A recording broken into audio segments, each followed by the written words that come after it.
예, 오늘은 사도행전 강의 14번째 시간으로요. 스데반의 설교 첫 번째 제목으로 하나님 말씀 전할 때에 크신 은혜가 있기를 주의 이름으로 간절히 축원합니다.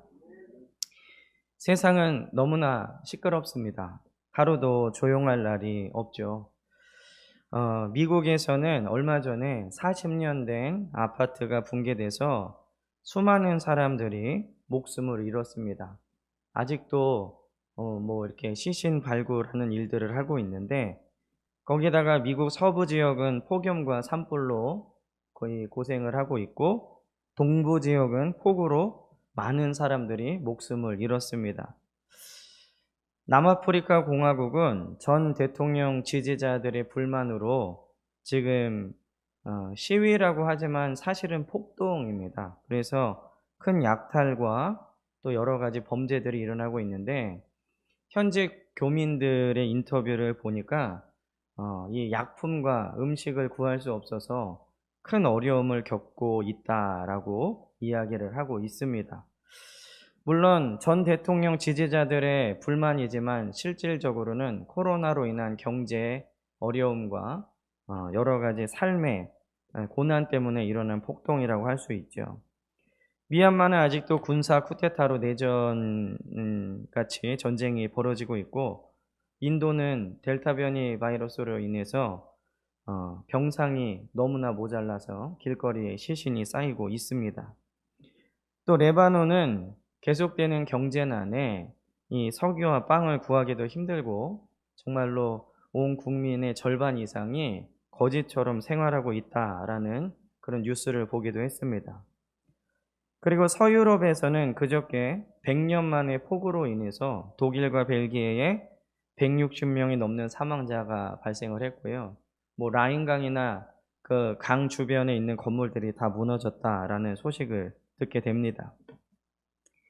전문가들은 기후변화로 인해서 앞으로 점점 더 살기 힘든 세상이 될 것이다 라고 경고하고 있죠.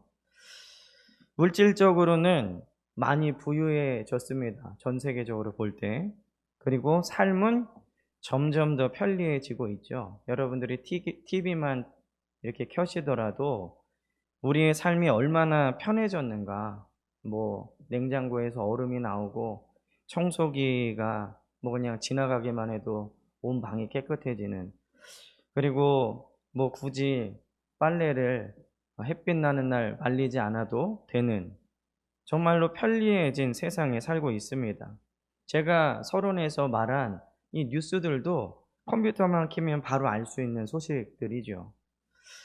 그러나 점점 사람이 살 수 없는 환경이 되어 가고 있는 것입니다. 세상 사람들이 기대하는 것처럼 과학과 지식이 발달하면 점점 이 살기 좋은 세상이 되어가는 것이 아니라, 성경이 말씀하고 있는 바와 같이 끝을 향해 가고 있다는 것을 전 세계에 일어나는 일들을 통해 보면 바로 알 수 있습니다. 변화하는 기후와 환경에 대한 경각심도 우리 그리스도인들은 가져야 되고요. 당연히 탄소 배출도 줄이고 일회용품과 플라스틱 사용을 줄여야 하는 노력을 해야 합니다. 저희 교회도 성도들의 편의를 위해서 일회용 컵을 제공하고 있지만, 이 일회용 컵을 쓸 때마다 마음이 좀 무거울 때가 많이 있습니다. 그러나 그것만으로는 근본적인 문제를 절대로 해결할 수 없습니다. 인간 문제의 근본적인 해결책은 복음에 담겨 있는 줄 믿습니다. 예나 지금이나 사람들은 복음을 거부하죠. 오늘 사도행전 7장은 구약을 통해 예수님을 전한 스데반의 설교와 그의 순교를 기록을 하고 있습니다. 매우 종교적이었던 유대인들은 지금의 사람들과 마찬가지로 복음을 거부했습니다. 우리는 앞으로 몇 주간 이 사도행전 7장을 통해서 스데반의 설교와 또 스데반의 순교에 대해서 말씀을 들을 것입니다. 오늘 이 스데반의 설교를 통해서 복음의 깊이를 깨닫고 또 복음으로 충만한 여러분들이 되시기를 주의 이름으로 간절히 축원합니다.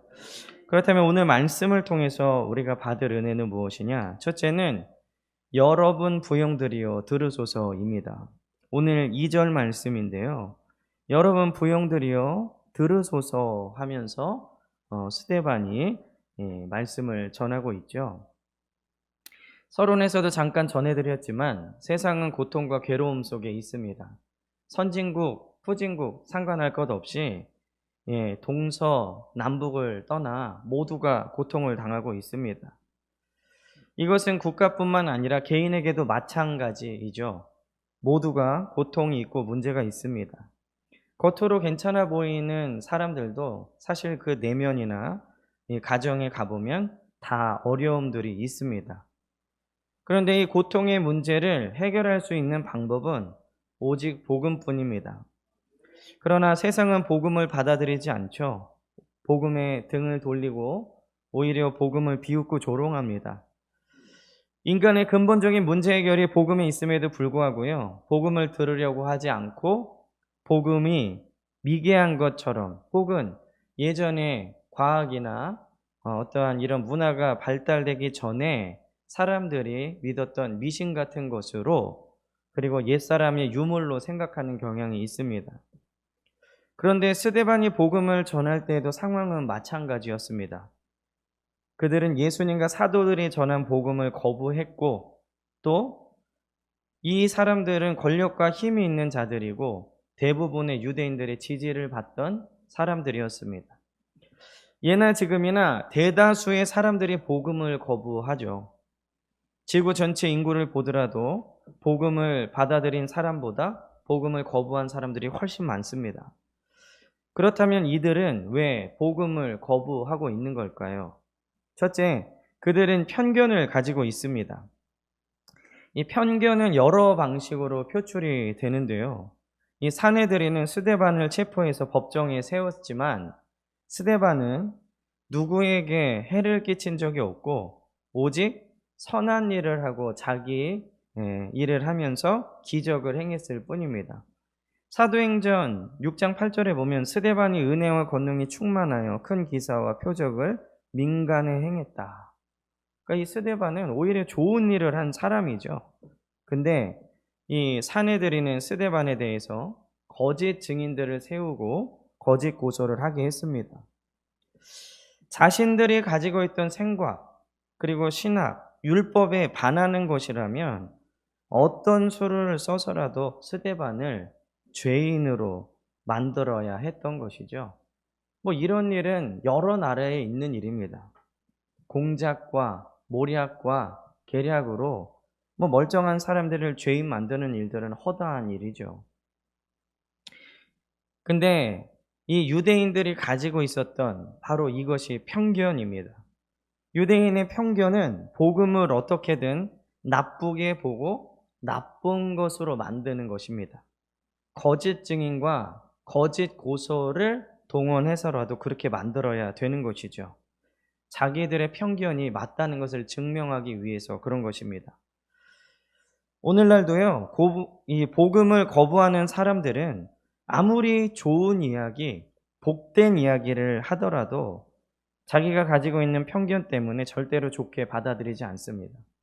사실 예수님이 여러분들을 위해서 죽으셨다. 하나님이 우리를 사랑하신다. 이것처럼 아름다운 이야기가 어디 있습니까? 하나님이 당신을 사랑하신대요. 이게 그 사람들에게 해가 되는 얘기가 아니잖아요. 근데 복음을 거부한다는 것이죠. 좋아하지 않습니다. 하나님의 존재를 믿지 않는다는 것이죠.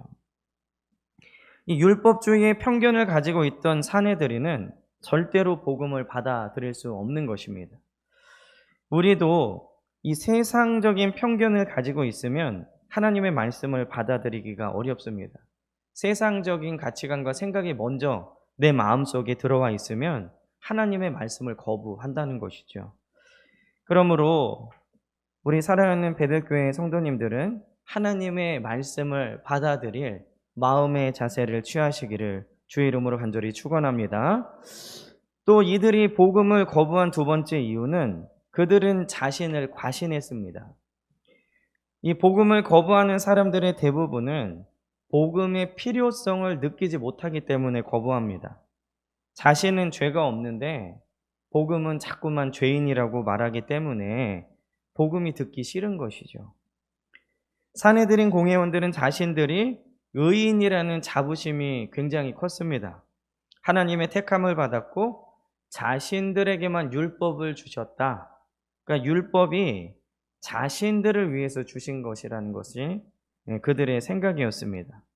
그리고 자신들의 의로 구원받기에 충분하다라고 생각한 사람들이 바로 이 사람들입니다. 그러나 자기의 의로 구원에 이를 수 있는 사람은 어느 누구도 없습니다.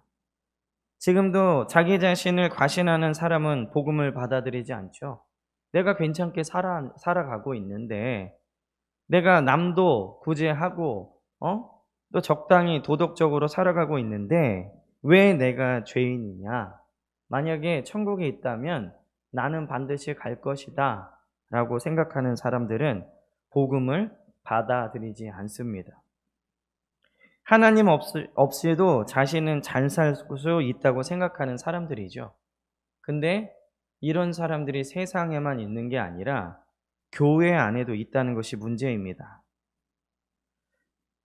내가 예배도 나오고 교회에서 봉사도 하기 때문에 나는 하나님 앞에 괜찮은 사람이야. 이런 사람들의 특징은 바리새인처럼 정죄로 나타나죠. 그래서 다른 사람들이 못하는 것은 기가 막히게 잘 봅니다. 그러나 이렇게 복음을 거부하고 자신의 의를 내세우는 사람들은 지금은 알 수 없죠. 그러나 하나님 앞에 서는 날 내가 얼마나 큰 죄인이고 추악한 죄인인가를 깨닫게 됩니다. 그리고 복음을 받아들이지 않는 실수가 일생의 가장 큰 실수였다는 것을 그때 가서야 깨닫게 되는 것이죠. 오늘 그리스도인으로 신앙생활을 하는 우리는 자신에 대해서 냉정하게 평가를 해야 합니다. 우리는 모두 부족하고 실수가 많습니다. 그리고 본성적으로 부패했기 때문에 자신에 대해서는 관대하고요, 남에게는 박합니다. 우리는 언제든지 바리새인들처럼요, 자신의 들보는 보지 못하고 남의 티는 크게 볼 수 있는 경향이 있죠. 내가 괜찮은 사람이라고 과신하는 순간 우리는 복음을 멀리하게 됩니다.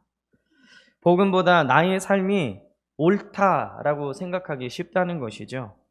그러므로 우리 사랑하는 베델교회 성도님들은 하나님의 말씀으로 나 자신을 분명하고 투명하게 볼 수 있는 믿음의 사람들이 되시기를 주의 이름으로 간절히 축원합니다.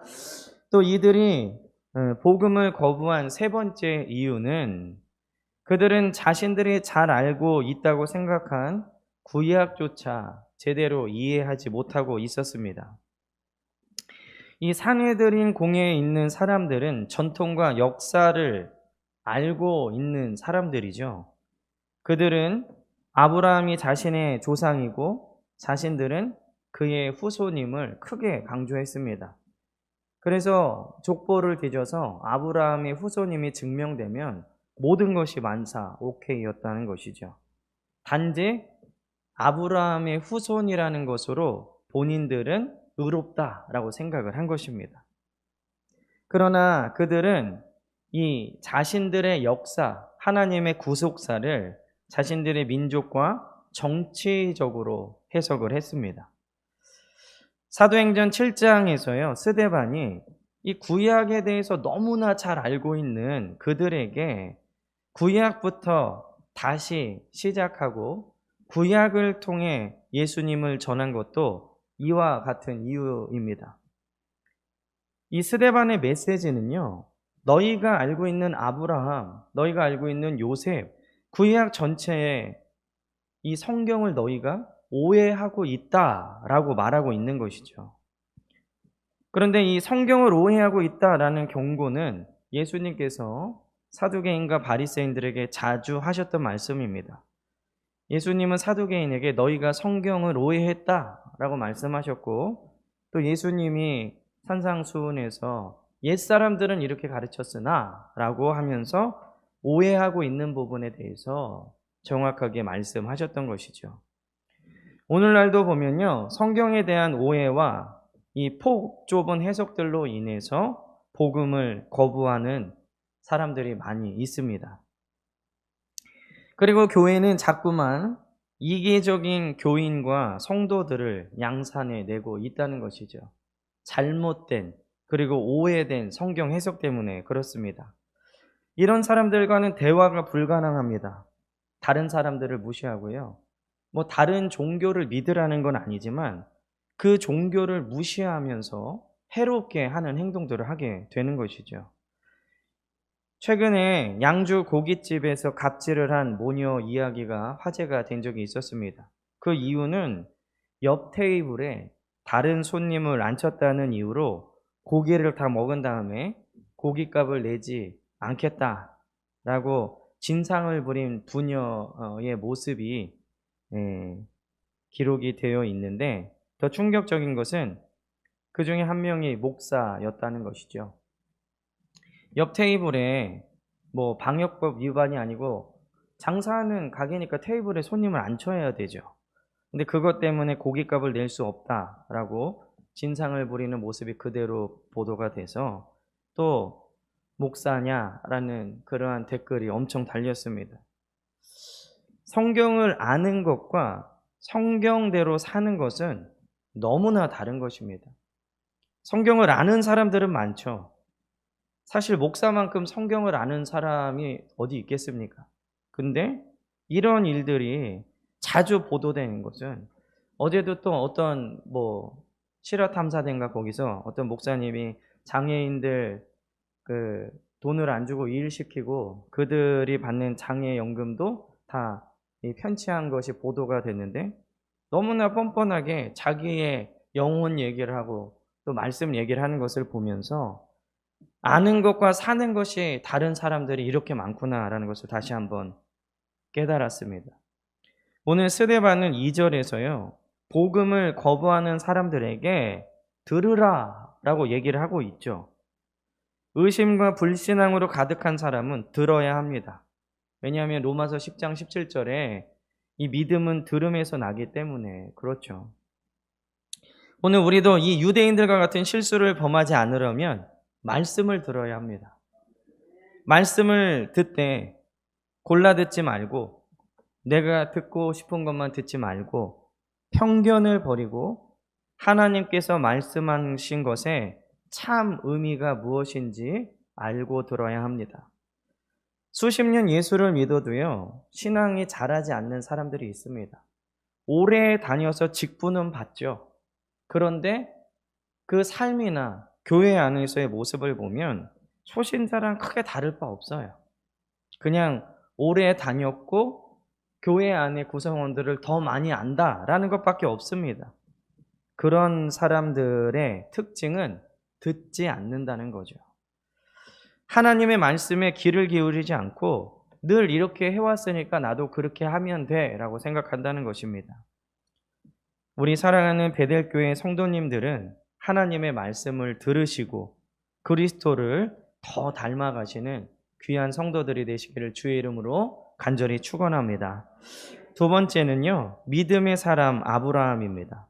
오늘 스데반은 들으라라고 집중을 시킨 다음에 2절부터 8절까지 이 아브라함에 대해서 이야기를 하고 있습니다. 스데반은 구약을 오해하고 있는 유대인들에게 구약과 율법의 참된 의미를 다시 설명하기 위해서 아브라함부터 시작을 하고 있죠. 사실 아브라함은 창세기 12장부터 기록이 되어 있는데 창세기 1장부터 11장까지가 이 온 인류의 역사라면 이 12장은 이제 아브라함에게 초점이 맞춰져서 하나님의 구속사가 시작이 됩니다. 정확하게 말하면 아브라함은 시작이라는 얘기죠. 복음을 거부하고 자신이 모든 것을 알고 있다라는 자만에 빠진 사람들은 스데반이 전한 메시지처럼 처음부터 다시 들어야 합니다. 처음 시작이 잘못되면 중간과 나중은 완전히 잘못되기 때문이죠. 오늘 처음 사랑이 식어서 신앙생활에 힘을 잃은 여러분들이 계시다면 처음부터 다시 들어야 합니다. 그들은 아브라함의 믿음을 보지 않고 아브라함이 행한 할례와 그의 후손이 된 것을 자랑했습니다. 그러나 스데반은 아브라함의 믿음이 더 중요하다라고 얘기하고 있는 것이죠. 아브라함도 믿음으로 의롭게 됐다. 이것이 복음의 핵심을 말하고 있는 것입니다. 아브라함이 하나님께 의롭게 된 것은 그의 할례에 있지 않고 오직 믿음 때문이다라는 것을 설명하고 있는 것입니다. 창세기 15장 6절에 보면요. 아브라함이 여호와를 믿으니 여호와께서 이를 그의 의로 여기시고, 이미 창세기부터요. 사람이 의롭게 되는 것은 믿음으로만 가능하다라고 말씀하셨는데, 유대인들은 율법의 행위로 의롭게 된다라고 오해하고 있었던 것이죠. 왜 이렇게 됐습니까? 자신들의 의에 빠졌기 때문입니다. 자신들의 행위로 구원받을 수 있다고 생각했기 때문에 이 가장 중요한 믿음으로 인한 의로움, 칭의를 놓친 것이죠. 다시 한번 강조하고, 또 아무리 강조해도 과하지 않은 이야기입니다만, 우리는 오직 예수 그리스도의 은혜로 구원받은 줄 믿습니다. 하나님의 사랑과 은혜가 아니고서는 절대로 구원받을 수 없습니다. 그렇다면 스데반은 이 아브라함을 통해 유대인들에게 무엇을 설명하려고 했을까요? 첫째는 메소포타미아에 있던 아브라함입니다. 오늘 2절에 계속 보면요.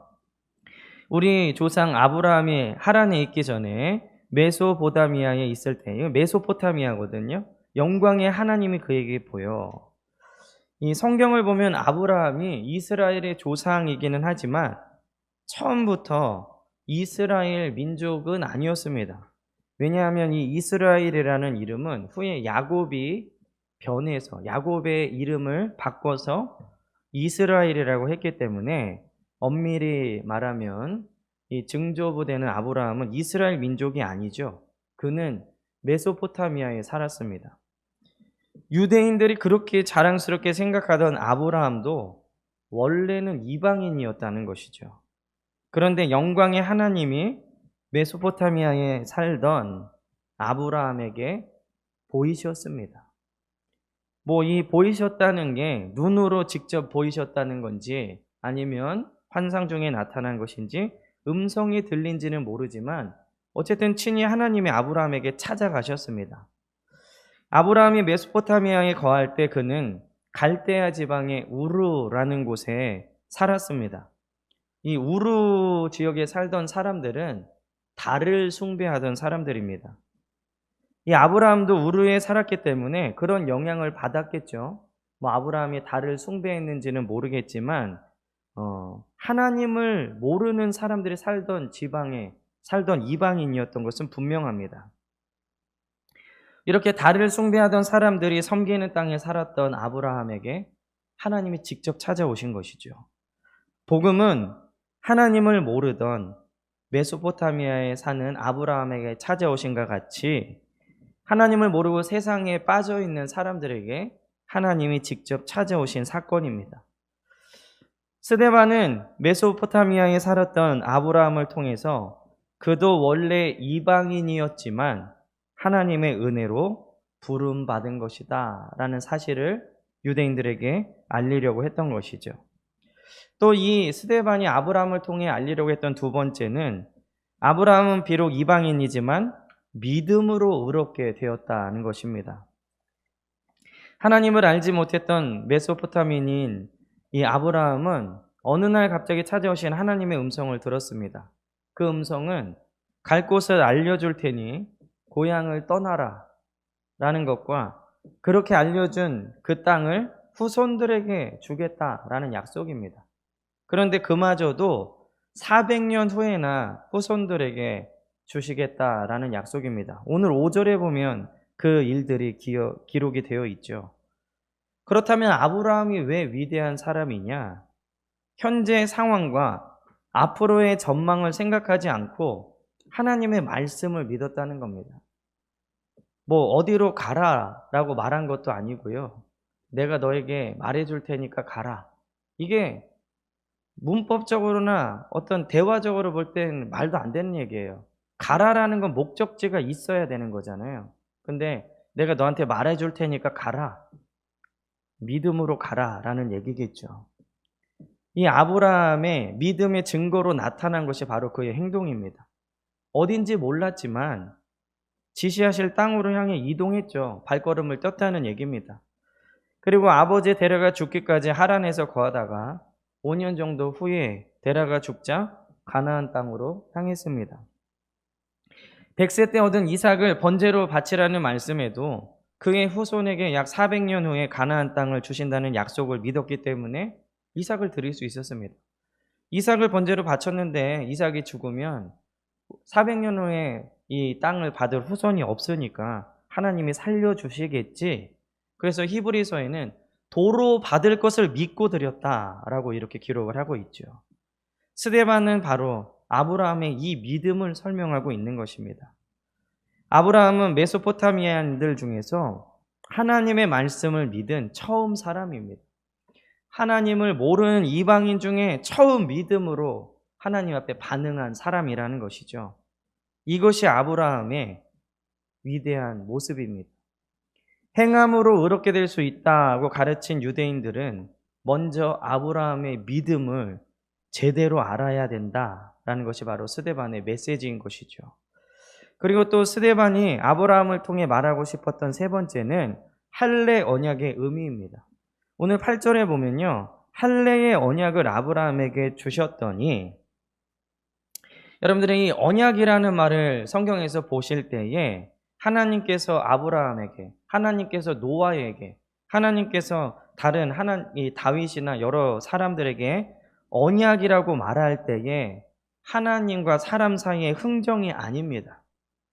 언약은 하나님께로부터 나온 것이죠. 양자가 동등한 자격으로 계약을 맺고 서명하는 그런 것이 아닙니다. 언약은 하나님의 약속이고 목적입니다. 그러니까 즉 약속이라고 번역하면 더 좋은데, 약속 그러면 왠지 무게가 떨어지죠. 언약 그러면 뭔가 더 있는 것 같고 무게가 있기 때문에 이것은 협상이 아니라 우주를 구속하시고 그리고 너희를 구원하겠다라는 확신을 주시는 영원한 은혜의 행위가 바로 언약입니다. 하나님의 약속은 홍수 후에 노아에게 무지개로 그 증거를 보여주셨죠. 무지개 언약. 이것은 뭐 노아가 사인한 게 아니에요. 하나님께서 내가 이제 다시 물로 세상을 멸하지 않겠다라는 약속을 주신 거예요. 그게 언약입니다.